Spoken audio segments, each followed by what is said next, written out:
हम लेडीज़ घर के हर मेंबर के लिए कुछ ना कुछ बनाना बहुत पसंद करती हैं, लेकिन अपने लिए कुछ नहीं करती। आज मैंने अपने लिए कुछ बनाया है, ये हमारे लिए बहुत ज़्यादा फ़ायदेमंद है। घुटनों के लिए, हड्डियों के लिए, बच्चों को, बड़ों को, सबको खिलाएं, सबके लिए ये बहुत फ़ायदेमंद है।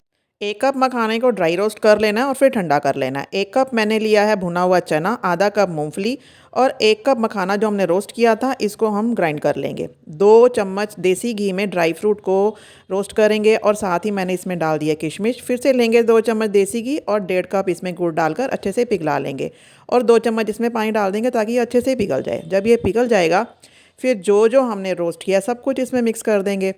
अब इसमें मैंने जो पाउडर हमने ग्राइंड किया था वो डाल देना है, फिर रोस्ट किया हुआ ड्राई फ्रूट डाल देना है और इसमें मैं थोड़े से खजूर भी डाल रही हूँ बारीक कटे हुए। अच्छे से इसको मिक्स कर लेना है। मैं इसको ऐसे ही रख रही हूँ। अगर आप इसको लड्डू बनाना चाहते हैं तो इसमें थोड़ा सा देसी घी और डाल लें और इसको लड्डू बनाकर रख लें। आप इन लड्डुओं को सर्दी या गर्मी दोनों मौसम में खा सकते हैं। बहुत ही ज़्यादा फ़ायदे हैं इस लड्डू के। अगर आपको मेरी ये रेसिपी अच्छी लगी हो तो वीडियो को लाइक और शेयर ज़रूर करना और ऐसी और यूज़फुल ईजी रेसिपीज़ देखने के लिए मुझे फॉलो करना।